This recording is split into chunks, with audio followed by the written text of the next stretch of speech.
អ្នកនរគ្នាឃើញខ្ញុំមកសារនេះគឺដឹងថា promotion នេះដែរព្រោះវីដេអូខ្ញុំ promotion គ្រប់វីដេអូតែម្ដងថ្ងៃនេះមក promotion ម៉ាស៊ីនស៊េរីខ្ពស់តែម្ដងជាមួយនឹងប្រភេទ brand Lenovo ThinkPad X13 ចំនួនទី11បងប្អូនអ្នកនេះ Intel CPU Core i7 ជាប្រភេទ Evo នេះគឺថាម៉ាស៊ីនខ្លាំងសម្រាប់បងយកទៅប្រើការងារតែម្ដងបងប្អូនអ្នកនេះសម្រាប់ business អីគឺអែមខ្លាំងតែម្ដងហើយអានេះទំហំ screen គឺស្រាលស្ដើងស្អាតខ្លាំងមែនទែនទំហំត្រឹមតែ13អ៊ីងទេបងប្អូនអ្នក13អ៊ីងចុច3ទេហើយកញ្ចក់ច្បាស់ល្អខ្លាំងមែនទែនបានហត់ទៅដល់18កញ្ចក់ HD ច្បាស់ល្អខ្លាំងមែនទែនហើយ port វិញមានមួយ set សម្រាប់បងយកតេស្តទៅលើ network HDMI port USB មាន2ស្រាំងសាក់អីគឺមានមួយ set ឲ្យតែម្ដងហើយអាវ៉ាន់នេះគឺធានាជូនរហូតដល់1ឆ្នាំ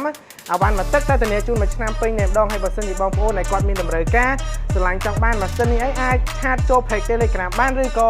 ឆាតតាម TikTok ហ្នឹងមកក៏បានដែរបងប្អូននេះធានាអាវ៉ាន់ជូន1ឆ្នាំហើយធានាទៅលើ software ឆែកសេរីជូនឲ្យមួយឆ្នាំតែម្ដងហើយបងប្អូនយកទៅប្រើការថ្មអត់កាន់ទេគឺឲ្យដូរដើមថ្មីជូនតែម្ដងមិនមែនថ្មីប្រអប់អីទេគឺថ្មីគ្នាមួយទឹកហ្នឹងទេបងប្អូននេះប៉ុន្តែដូរថ្មីជូនតែម្ដងអត់ជួសជុលទេបើសិនជាយកទៅប្រើការងារអត់ល្អដើរលឿនថ្មអត់កាន់អានេះតម្លៃពិសេសជូនខ្លាំងតែម្ដងតម្លៃដើម$550ប៉ុន្តែបញ្ចុះសល់ត្រឹមតែ$499បងប្អូននេះ$499 free មួយ set កាបូបឆ្នាំងសាក់ស៊ីនម៉ៅផេតម៉ៅឈុតឲ្យតែម្ដងអញ្ចឹងបើសិនជាបងប្អូនស្រឡាញ់ចង់បានអាចមកតេស្តអាវ៉ាន់បាននៅហាង Costco